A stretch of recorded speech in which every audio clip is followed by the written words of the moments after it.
ॐ अज्ञानतिमिरान्धस्य ज्ञानञ्जनशलाकया चक्षुरुन्मीलितं येन तस्मै श्रीगुरुवे नमः। चैतन्य चरितमृत आदि लीला चैप्टर 2 प्रयास संख्या 38।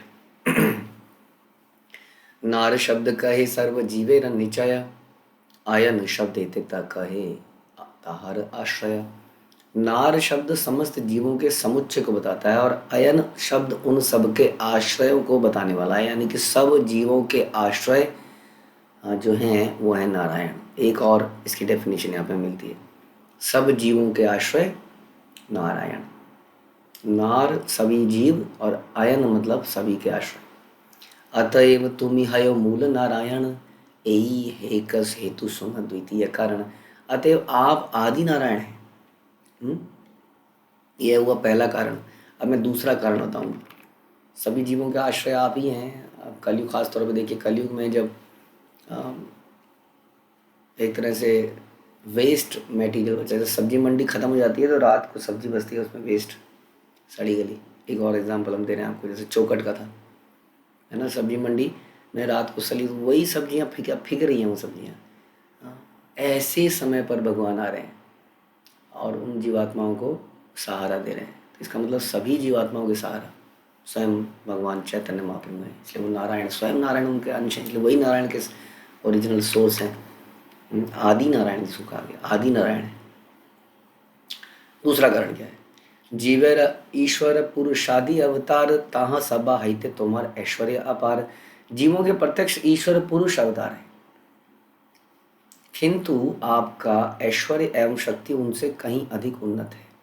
तो जो पुरुष अवतार हैं, जो ये तीनों विष्णु हैं, तो हमारा जो डायरेक्ट कॉन्टेक्ट है विष्णु से होता है। जैसे देवता जाते हैं क्षीर सागर में, तो क्षीर सागर में क्षीरोदकशाही विष्णु को पुकारते हैं, उनकी पहुंच वहीं तक है। तो लोकलाइज्ड भगवान हमारे यहाँ पर जैसे कि एम्बेसी होती है, उसी तरह से भगवान यहाँ पर हैं, तो हमारी पहुंच वही है, तो हमारे तो ईश्वर वही हैं।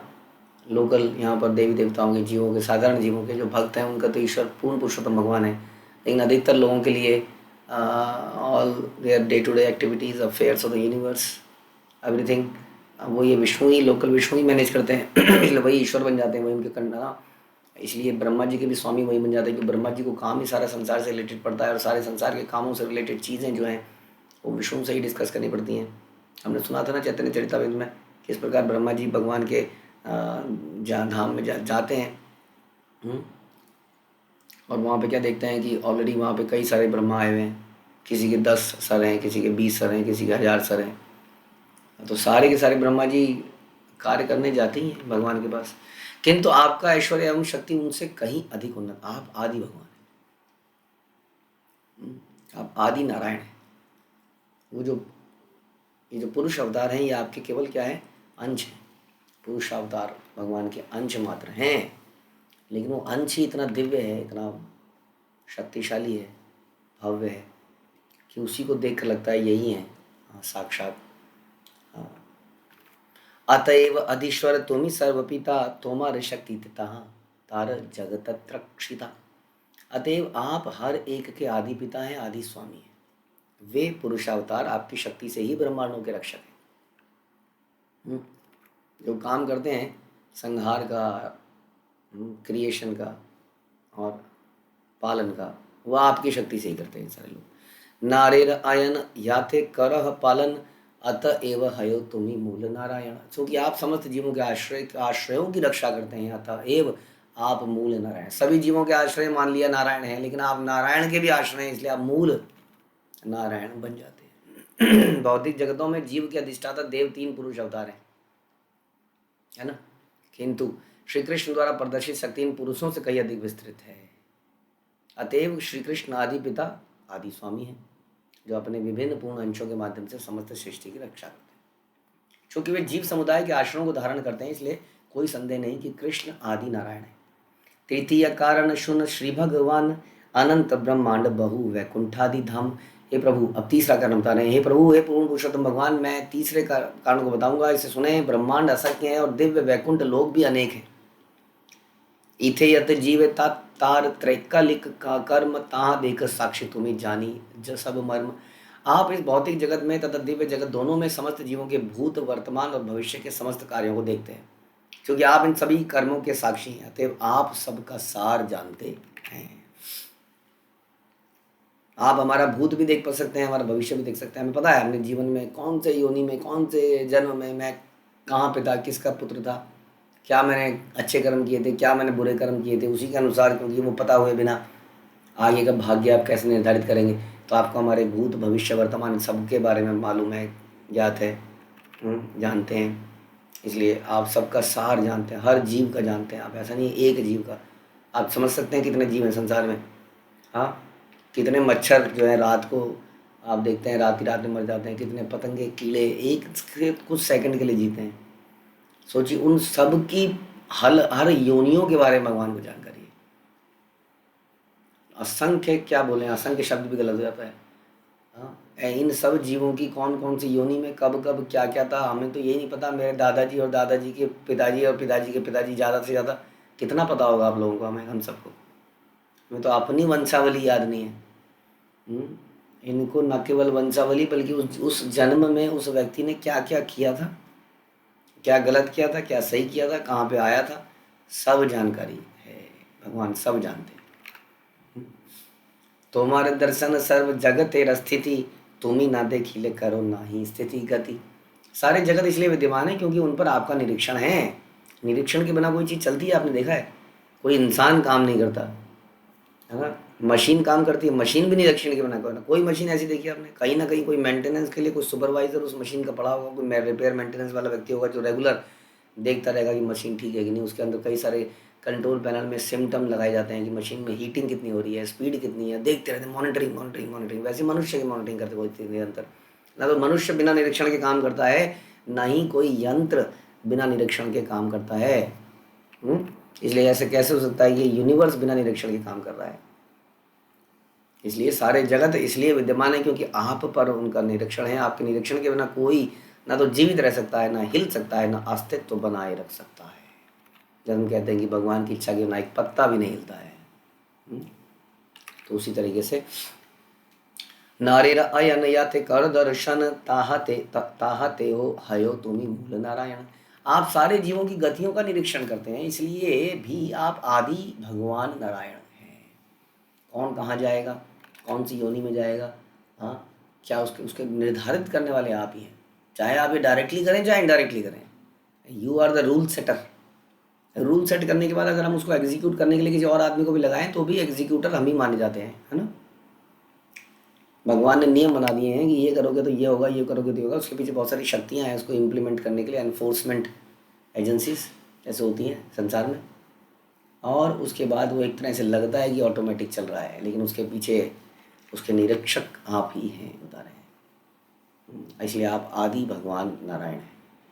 श्री कृष्ण अपने परमात्मा रूप में दिव्य तथा भौतिक सृष्टि दोनों के ही, सभी जीवों के हृदय में है। भगवान आध्यात्मिक जगत में भी सभी के साथ हैं। परमात्मा रूप में वो समस्त जीवों के भूत, वर्तमान तथा भविष्य में संपादित समस्त कर्मों का अवलोकन करते हैं। असेसमेंट, किसने क्या किया।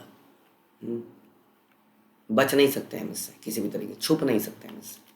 श्री कृष्ण जानते हैं कि जीवों ने गत सैकड़ों हजारों जन्मों में कौन कौन से कर्म किए, अब क्या कर रहे हैं, उनके फल क्या होंगे, आगे क्या मिलेगा।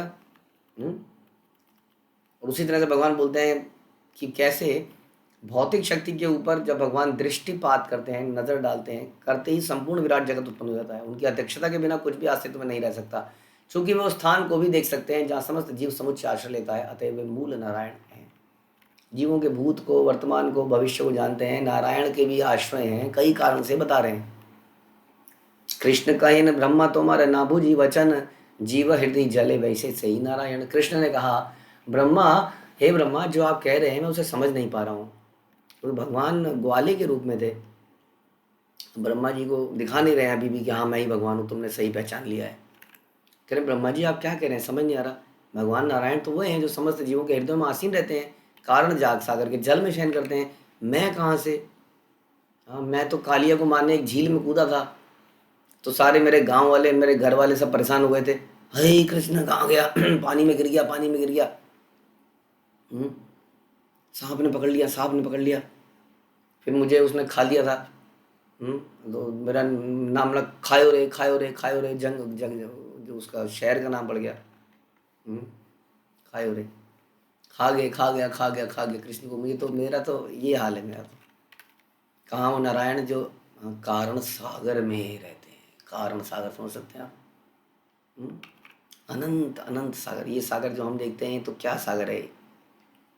इसमें तो शायद महाविष्णु लेटने लगेंगे तो पता नहीं उनका उंगली इसमें डूब पाएगी नहीं। इस सागर में सोचिए, सागर जो अनंत सागर दिखता है आपको, हम लोगों ने ओशियन देखा है ना, पता नहीं महाविष्णु की इसमें उंगली भी घुसेगी कि नहीं घुसेगी, कहीं फंस गई उंगली। छोटा थोड़ा बड़ा बनाओ, ऐसा है कारण सागर। क्योंकि ये तो एक ब्रह्मांड है, अनंत ब्रह्मांड उस कारण सागर में बुलबुले से ऐसे लगते हैं। ब्रह्मांड, सागर की बात नहीं कर रहे हैं, वो हैं। और एक मैं हूँ यहाँ छोटा मोटा काम करने वाला, बांसुरी बजाने वाला, माखन चुराने वाला। तो कह रहे क्या कह रहे हो ब्रह्मा जी आप? फिर ब्रह्मा जी क्या कहते हैं? ब्रह्मा कहे जल जीवे से ही नारायण, से तो से सब तो मारा अंश यही सत्य वचन। ब्रह्मा ने कहा कि मैंने जो कहा है वे सत्य है। वही भगवान नारायण जो जल में तथा सारे जीवों के हृदयों में रहते हैं, आपके अंश मात्र हैं। ओ ब्रह्मा जी इस बार बिल्कुल पक्के हो चुके हैं, बहुत गलतियां ऑलरेडी कर चुके हैं। आप नहीं भगवान प्लीज, बहुत, हाँ, आप अपनी माया शक्ति से बहुत बिविल्डर कर चुके हो। अब नहीं भ्रमित होऊंगा, ब्रह्मा जी कह रहे हैं। नहीं, आप ही हैं, चाहे आप छोटे से दिख रहे हैं यहाँ पर, ये हो आप ही। उन सब के मूल कारण भी आप हो, नारायण के। कारणाब्धि गर्भोदक क्षीरोदक शाही, माया द्वारे सृष्टि करे ताते सब माई। नारायण के कारणोदकशाही, गर्भोदकशाही, क्षीरोदकशाही रूप भौतिक शक्ति के सहयोग से सृजन कार्य करते हैं। इस प्रकार वे माया से जुड़े हुए हैं। ये हैं तीन पुरुष अवतार जिनके बारे में अभी हम चर्चा कर रहे थे। ये तीन पुरुष अवतार के बारे में बता रहे कि ये माया शक्ति से जुड़े हैं। वास्तव में इन पुरुष अवतारों का आने का एक ही कारण है, कैसे ये संसार बनाया जाए माया माया शक्ति के साथ, 24 एलिमेंट के साथ। इसमें जीवात्मा को डाला जाए, एक प्लेग्राउंड दिया जाए जहाँ पर उन्हें, हाँ, या तो सुधर जाना है या फिर वटेवर देयर डिज़ायर को पूरा करने का प्रयास करना है। तो इसलिए ये तीनों पुरुष अवतार संसार में आते हैं। इन पुरुष अवतारों का भगवान के धाम में काम नहीं है, राइट। तो अलग अलग लेवल की सृष्टि बनाते हैं, एक कंप्लीट आर्किटेक्चर बनाता है। उसके बाद एक इंडिविजुअल ब्रह्मांड का आर्किटेक्ट करता है और एक एग्जीक्यूशन करता है। तो इस प्रकार से तीनों विष्णु माया के साथ जुड़े हुए हैं। सही तेन जलशाही सर्व अंतर्यामी, ब्रह्मांड विंदेर आत्मा ये पुरुष नामी। जल में शयन करने वाले ये तीनों विष्णु सबके परमात्मा हैं, समस्त ब्रह्मांडों के परमात्मा हैं, परम प्रथम पुरुष के नाम से विख्यात है। हिरण्य गर्भेर आत्मा गर्भोदक शाही, वृष्टि जीव अंतर्यामी क्षीरोदक शाही। गर्भोदक शाही जो है सारे जीव समुदाय के परमात्मा है, सभी के, इंडिविजुअल के नहीं बोल रहे हैं यहाँ पर, सभी जीवों के समुदाय के परमात्मा बने। और क्षीरोदक शाही विष्णु हर व्यक्तिगत जीव के परमात्मा है। ये अंतर है, हर व्यक्तिगत जीव के परमात्मा क्षीरोदक शाही विष्णु है। ऐसा बार दर्शने थे आछे माया गंध, ती तूरी या कृष्ण एरा नाही माया संबंध। ऊपर से हमें दिखता है कि इन पुरुषों का संबंध माया से है, किंतु इनके ऊपर चतुर्थ आयाम में भगवान कृष्ण है, जिनका भौतिक शक्ति से कोई संपर्क नहीं है ना। जो कंपनी का मालिक है ना, वो कई बार ऐसे ऐसे लोगों से डील, ट्रक वाले हैं, यूनियन वाले हैं, तो किसी न किसी को लग के रखता है, क्योंकि उसका विजन है ना। यहाँ तो संसार की बात करें, उसको विजन अपना बड़ा क्लियर रखना है, उसका मतलब नहीं है इन सब चीज़ों से। वो देखता है बिजनेस को कैसे और बढ़ाया जाए, स्ट्रेटेजिक थिंकिंग करी जाए, तो बहुत सारे कामों के लिए कोई और लोग रखे होते हैं। अब ये तो भगवान है, तो आनंद में रहने वाले भगवान है। हाँ, आनंद में रहते हुए भी इन्हें काम तो करना ही है सारा। भगवान सच्चिदानंद है, हमेशा आनंद में ही रहते हैं, इज ऑलवेज ब्लिसफुल। जीवात्मा का भी यही सोच, लेकिन काम कौन करे फिर? आनंद कोई लेता रहेगा तो काम कौन करेगा? भगवान की शक्ति इतनी अनंत है कि काम करने के लिए वो अपना एक अंश बना के खड़ा कर देते हैं, लो जी तुम काम करो। तो वो है नारायण, जो कि माया के संसर्ग में आते हैं। ऑल्दो भगवान माया के संसर्ग में आके भी माया से प्रभावित कभी नहीं होते नारायण भी। ये बिल्कुल गलत है जो लोग कहते हैं। लेकिन वो समझ लीजिए ग्राउंड लेवल पे बहुत सारा मैनेजमेंट का काम कर रहे हैं, हालांकि उसमें भी वो मैनेजमेंट का काम कुछ नहीं कर रहे हैं। आप देखेंगे तो उसमें भी शयन ही कर रहे हैं ना, शयन करके चिंतन करके जो चिंतन का भी काम कर रहे हैं। कृष्ण कहते हैं मैं चिंतन भी नहीं करूंगा ऐसा, मैं केवल खेलूंगा कूदूंगा खाऊंगा पीऊंगा। तो चिंतन का काम भी दे रखा है। अब भगवान के पास भी, नारायण के पास भी काम करने के लिए ब्रह्मा जी और जैसे पता नहीं शिव जी और बहुत सारे लोग हैं जो वास्तविकता में काम करते हैं। वो तो केवल अलग अलग सागरों में शयन ही करते हैं, चिंतन ही करते हैं। लेकिन उसके भी ऊपर बता रहे हैं चतुर्थ आयाम में भगवान कृष्ण है, जिनका भौतिक शक्ति से कोई संपर्क ही नहीं है, लेना देना ही नहीं है, फिर भी संसार में आते हैं, स्वयं आते हैं। इतने सारे लोग नियुक्त कर रखे हैं, फिर भी स्वयं आ जाते हैं। क्योंकि जैसे कहते हैं ना, एक पिता जो है अपने बच्चे के लिए कितने भी नौकर रख ले, कितने भी सैनिक रख ले, बट उसको पर्सनली उसका केयर करना ही होता है। भगवान को बड़ी चिंता रहती है, कब आओगे, कब आओगे, मेरे पास कब आओगे। तो ऐसे ऐसी लीलाएं करते हैं जो कई हजारों साल तक अब भगवान ने लीलाएं करी है, 5000 साल बीत गए हैं, हम अभी तक चर्चा कर रहे हैं, न जाने कितने सालों तक आगे चर्चा करते रहेंगे। तो एक बार आके चले जाते हैं, फिर भगवान चैतन्य महाप्रभु को भेज देते हैं, फिर किसी और को भेज देते हैं, फिर कुछ करते हैं।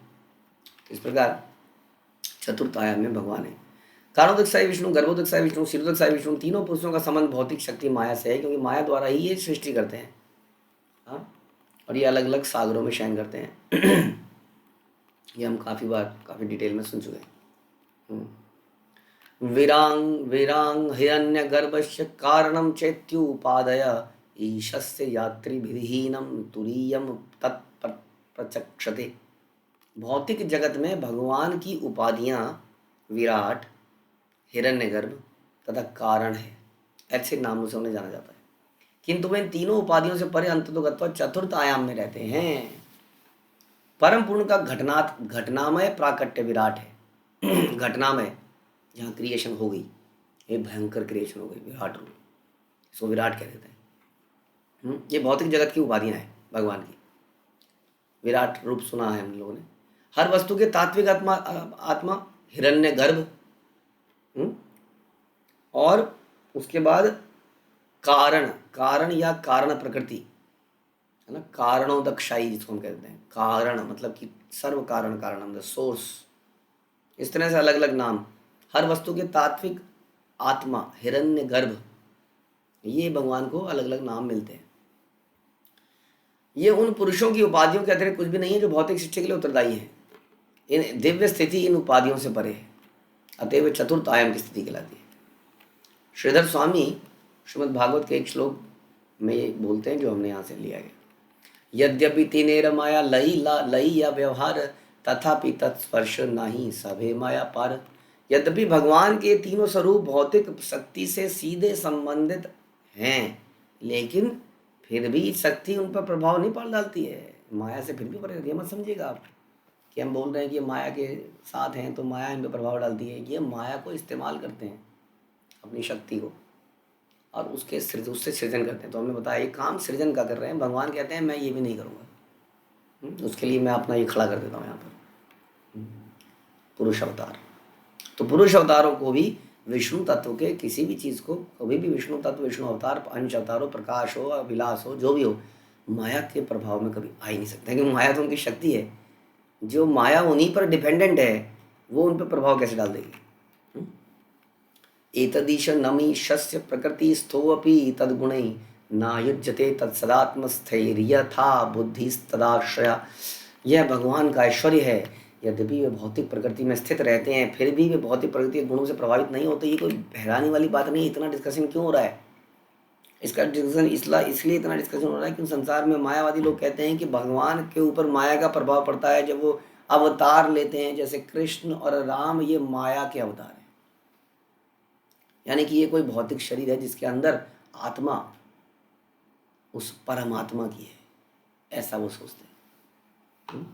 भगवान को, जैसे हम कई पहले ही मैंने बताया कि भगवान को कुछ करने के लिए कोई भूत थोड़ी है, भूत को एक शरीर की जरूरत होती है। वो ढूंढता रहता है पेड़ के नीचे कौन बैठा, कूद के उसको पकड़ लिया, चल बेटा मुझे कुछ खाना है, मांस खिला, हाँ ये खिला, ऐसा थोड़ी है। जो कृष्णा हर चीज़ में सक्षम है, हर चीज़ के सोर्स हैं, उनको शरीर की आवश्यकता पड़ेगी। हम जैसे तुच्छ लोगों की जैसे शरीर की आवश्यकता, इसलिए वो अपने सच्चिदानंद शरीर में ही हमें चाहते हैं। इसलिए कृष्ण राम कोई भौतिक शरीर हो ही नहीं सकता है, इसलिए इतनी चर्चा हो रही है यहाँ पर। Krishna is not dependent on anything, उसको माया से कोई लेना देना नहीं है। तो भगवान ने माया हम लोगों के लिए बनाई है, हाँ ऐसा नहीं है। कि पानी में जाना है तो उन्हें कोई ऑक्सीजन सिलेंडर लगाना पड़ जाएगा, नहीं तो मर जाएंगे हमारी तरह। ये नियम बनाने वाले भगवान हैं। जल में कौन रहेगा, थल में कौन रहेगा। आध्यात्मिक जगत में ऐसा थोड़ी है, वहाँ कुछ भी कर सकते हैं हम। आप जानते ही हैं, आत्मा को पानी से आत्मा को मार ही नहीं सकता है। हाँ, अग्नि सुखा जला नहीं सकती है, तो उसका मतलब आप सूर्यमंडल में भी रह सकते हैं, सूर्य लोक में भी रह सकते हैं आत्मा के लेवल पे। तो फिर कैसे इस संसार के नियम जो हैं भगवान पर लागू नहीं हो सकते हैं कभी भी। ये भगवान का ऐश्वर्य है, लेकिन वो भौतिक शक्ति से प्रभावित नहीं होते। उसी प्रकार जो लोग उनकी शरण में जा चुके हैं और जिन्होंने उनकी अपनी बुद्धि उन पर स्थिर कर लिया, वे भी प्रकृति के गुणों से प्रभावित नहीं होते। इस पर ऐसा कहना कि एक शिकारी ने भगवान को मारा था और शिकारी से तीर लगने से पैर पे तीर लगा और कृष्ण चले गए, मर गए, बिल्कुल मूर्खता है बहुत बड़ी। क्योंकि जन्म और मृत्यु के संसर्ग में तो जीव भी नहीं है। अगर जीव अपनी मुक्त आत्मावस्था में आ जाए तो जीव भी कभी मरता नहीं है, तो भगवान की तो बात ही क्या करें। लेकिन जब तक वो शरीर में है, जब तक वो अपने आप को शरीर माने बैठा है, बार बार संसार में आ रहा है, तब तक वो मरता रहता है। यह श्लोक श्रीमद् भागवत से लिया गया। जिन लोगों ने भगवान के चरणों में श्लोक शरण ली है, वे भौतिक जगत में रहते हुए भी उससे अपनी पहचान नहीं करते। शुद्ध भक्त भले ही भौतिक प्रकृति के तीनों गुणों में रहते हैं, हम लोग भी रहते हैं, लेकिन क्योंकि हम लोग ये हमारे दिमाग में भी कई सारे विचार आते रहते हैं, भावनाएं आती रहती है, लेकिन उन विचारों को ज़्यादा ध्यान नहीं लगाते, ये सोच के कि मैं करूँगा वही जो मुझे बताया जाएगा। इस प्रकार हम गुणों से बच जाते हैं। तो मेरा मन तो बहुत कुछ मांगता रहता है, कहता रहता है। इसलिए हम नित्य शास्त्रों का पठन करते हैं परंपरा के अंतर्गत। उससे क्या होता है, हम अपनी इच्छाओं को, अपने विचारों को बैलेंस करते रहते हैं। ये वाला सही है, इस तरफ को जाना है। नहीं तो हमारा मन भी प्रकृति के तीन गुणों से प्रभावित होकर बहुत सारी इच्छाएं, ख्यालात, विचार लाता रहता है। और जो व्यक्ति इनको कंट्रोल करने का प्रयास नहीं करता ना, आचार्यों के हिसाब से, गुरु के हिसाब से, वो हमेशा रोता रहता है। आप देखेंगे वो दुखी रहेगा हमेशा। सब लोग खुश हो रहे होंगे, वो साइड में बैठा हुआ दुखी होगा किसी कोने में, क्योंकि उसने अपने विचारों को इतना बल दे दिया है। अब वो विचार ही उसकी मृत्यु का कारण बनेंगे, उसको विचार ही उसके पतन का कारण बनेंगे। हमें करना सिर्फ यही था, क्योंकि वो माया द्वारा प्रभावित हैं, तीन गुणों द्वारा प्रभावित हैं। हमें लगेगा बिल्कुल सही है, यही सही है, यही सही है, बाकी ये सब गलत है। हाँ, हम इनसे अच्छा उनसे पूछो, नहीं उनसे क्या पूछूँ, वो तो ये जवाब देंगे, है ना। तो हम समझ लीजिए अब माया ने ज़बरदस्त अटैक कर दिया है। अब तो पूछने में नहीं जाएगा, अब तो अपने ही सुनेगा। तो इसलिए बता रहे हैं कि शुद्ध भक्त जो भगवान के चरणों में शरण लेते हैं, वो जो है प्रकृति के तीन गुणों से संबंधित होते हुए भी प्रभावित नहीं होते। ऐसे भक्तों को भौतिक कार्यकलापों का जादू आकर्षित नहीं करता। अतः भगवान तथा उनके अधीन काम करने वाले उनके भक्त सदैव कल्मश से मुक्त रहते हैं, इसलिए वो सदैव प्रसन्नचित रहते हैं। वरना सब कुछ के बीच, द मिड्स ऑफ एवरीथिंग, हम लोग स्ट्रेस्ड रहेंगे। भक्ति कर रहे हैं लेकिन स्ट्रेस्ड हैं, परेशान हैं, नीरसता है। हाँ, मेरे को कल कोई बता रहे थे कि किसी भक्त को हमारे किसी व्यक्ति ने बोला, ज़्यादा आगे जाने की जरूरत नहीं है, डूबने की जरूरत नहीं है, ऊपर ऊपर से रहो। अब ये समस्या है, ऊपर ऊपर से रहेंगे तो फिर इन गुणों से हमेशा प्रभावित होते रहेंगे। अंदर जाएंगे तभी तो शरण मिलेगी। जैसे कि हमने स्टोरी सुनाई थी आपको, एक बार एक केंकड़ा था, प्रभुपाद अपने शिष्यों के साथ समुद्र के किनारे पे घूम रहे थे, एक केंकड़ा दिखा। अब प्रभुपाद का एक शिष्य बड़ा एक्साइटेड हो गया उसको पकड़ने के लिए, देखने के लिए, और भागा उसके पीछे प्रभुपाद को दिखाने के लिए। वो केंकड़ा भी भागा, ये भी भागा। केंकड़ा क्या आदमी के सामने कुछ नहीं, हजारों केकड़े आदमी मारते हैं रोज, ये मारने के लिए नहीं भाग रहे थे। भागा भागा भागा भागा, तब तक केंकड़ा फड़ाक से समुद्र में घुस गया। उसके बाद तो वो ज़्यादा पता ही नहीं है, पानी में थोड़ी देर इधर उधर ऐसे करते रहे, लेकिन कोई खबर नहीं कहाँ है। तो प्रभुपाद ने कहा, जानते हो केंकड़ा तुम्हारे सामने कुछ भी नहीं है, नथिंग। बट कैसे वो अपने आप को बचा पाया, क्योंकि उसने अनंत समुद्र की शरण ले ली, अनंत समुद्र की शरण ले ली, इस कारण से वो बच गया। तो यही है, जब हम अनंत की शरण लेंगे तो पानी के अंदर जाना पड़ेगा। अगर वो पानी के ऊपर ऊपर तैर रहा था तो मर जाता, पकड़ा जाता, है ना।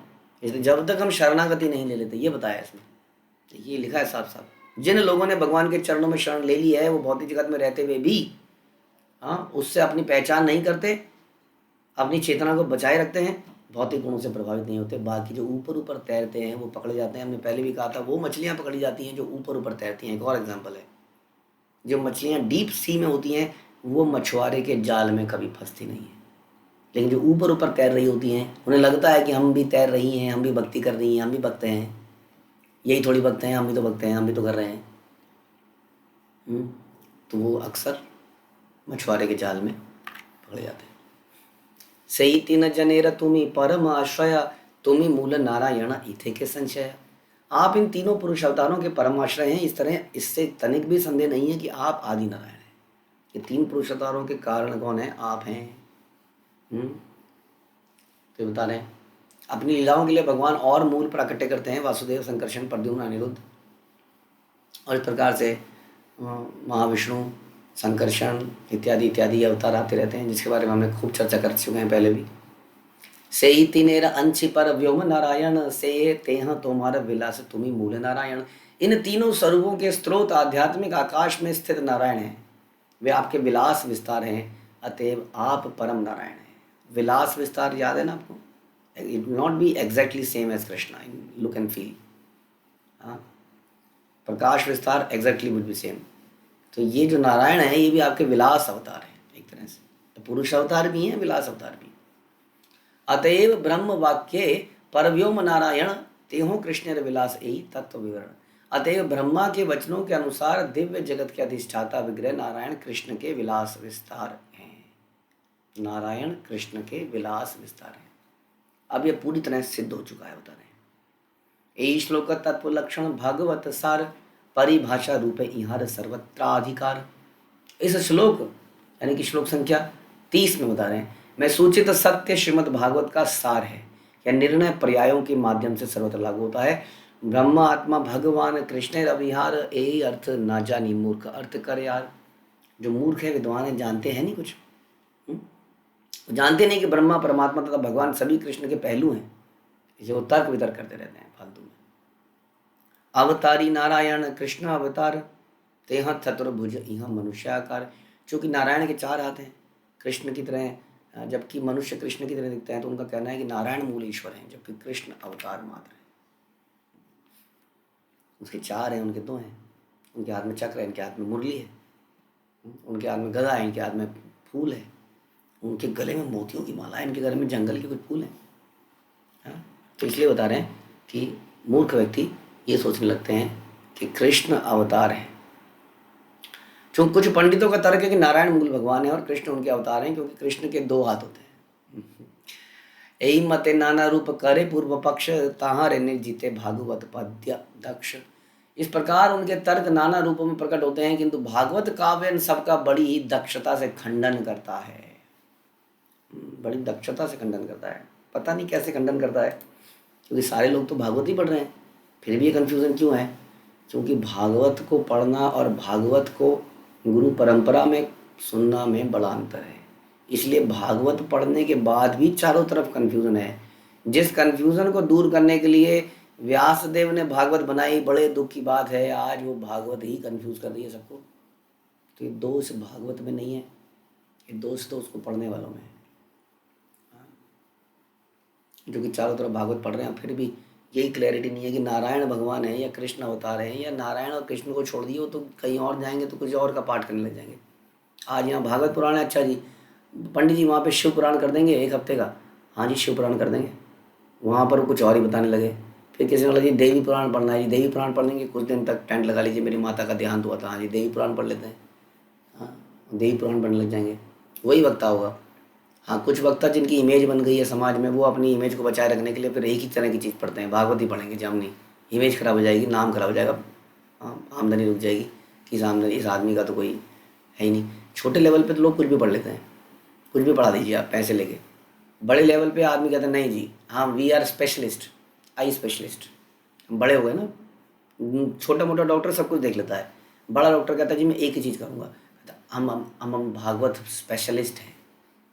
वो भागवत स्पेशलिस्ट है, वो भागवत भक्त नहीं है। तो स्पेशलिस्ट के पास जाने से काम नहीं चलेगा यहाँ पर, क्योंकि nobody can be specialist here. हाँ ज्ञान से कर्म से स्पेशलिस्ट नहीं बन सकते हैं, भगवान की कृपा से बनते हैं। कृपा भक्त के ऊपर होगी, आपके ऊपर होगी या किसी और के ऊपर होगी? शरणागति व्यक्ति के ऊपर ही तो कृपा होगी, वही तो जान पाएगा इस अनजान व्यक्ति को जिसको ब्रह्मा तक नहीं समझ पाते, उनको जानने के लिए उनकी कृपा ही एक ही वस्तु है। वदन्ति तत् तद्विद तत्त्वं यत् ज्ञानम् अद्वयं ब्रह्म इति परमात्मा इति भगवान इति शब्दते। परम सत्य को जानने वाले विद्वान अध्यात्मवादी कहलाते हैं। दिस इज अध्यात्म। कौन है अध्यात्मवादी? हम भी भक्त हैं जी, हम भी भक्ति करते हैं जी, हम भी भक्त हैं, कहते ना लोग, हम भी भक्त हैं। हम क्या भक्त नहीं है? कहते कौन भक्त है? परम सत्य को जानने वाला। जानना किसको कहते हैं? जानने का मतलब मानने से होता है, इसलिए जानने में हमेशा मानने को ऐड कर लीजिए। खाली जान के क्या हुआ? जानना थोड़ी कहेंगे उसको आप। जान के मान गया और वही कर रहा है, वही जीवन का पर्पज़ है, तो वही जानने वाला है। परम सत्य को जानने वाले विद्वान आध्यात्मवादी कहलाते हैं। खाली किताबी नॉलेज वाले नहीं, जो प्रैक्टिकली इसको करते हैं वो है अध्यात्मवादी। हाँ, बाकी ज्ञानी कर्मी इत्यादि हैं। अध्यात्मवादी कहते हैं कि यह अद्वैत ज्ञान है कि यही निर्विशेष ब्रह्म अंतर्यामी परमात्मा तथा भगवान कहलाता है। तो कृष्णदास कविराज बिल्कुल मूड में पूरा चैप्टर डेडिकेट कर दिया है। बहुत बड़ी कन्फ्यूज़न है कि भगवान कौन है। हम भगवान के नित्य दास हैं, भगवान इस सृष्टि के पालक हैं, क्रिएटर हैं, सब कुछ चर्चा हो रही है, लेकिन भगवान हैं कौन इसको बताने के लिए कोई राजी नहीं है। क्योंकि भगवान बताते ही बहुत सारी मार्केट खराब जाती है। मार्केट है शिव जी की, मार्केट है दुर्गा जी की। मोस्टली मार्केट ही नहीं लोगों की है। अब इस मार्केट में आप बोल दोगे कृष्ण है, उसमें भी आप बोल दोगे कि नारायण नहीं है कृष्ण है, तो मार्केट आपने 99% ख़त्म कर ली। क्योंकि नारायण के भक्त भी ज़्यादा हैं, क्योंकि दिव्य हैं, दिखते हैं, दिव्य तो है ही, है ना। तो इसलिए कोई ये क्लियरिटी से बोलने के लिए तैयार नहीं है कि करना क्या है। इसलिए हमने एक छोटी सी वीडियो निकाली कि हु इज़ गुरु, जो साफ साफ बताए कि भगवान कौन है, किसके प्रति शरणागति करनी है। और शास्त्र बताते हैं कि कृष्ण ही भगवान है। जो ये बताए, सेकेंडली जो ये बताए, इनको प्राप्त करने का तरीका केवल भक्ति है कलयुग में, और कोई तरीका है ही नहीं। ज्ञान ध्यान वगैरह वगैरह कुछ नहीं, श्रवण कीर्तन इत्यादि, ये तरीका वही वास्तव में गुरु है, जो कि बहुत रेयर हो गया है। और श्रील प्रभुपाद की कृपा से हम ऐसे ग्रंथ पढ़ रहे हैं जहाँ बहुत ही क्लैरिटी से इसको बताया गया। So we are very thankful to Krishna, we are thankful to Srila Prabhupada. Srila Prabhupada की जय, श्री चैतन्य चरितामृत की जय, श्री कृष्णदास कविराज की जय।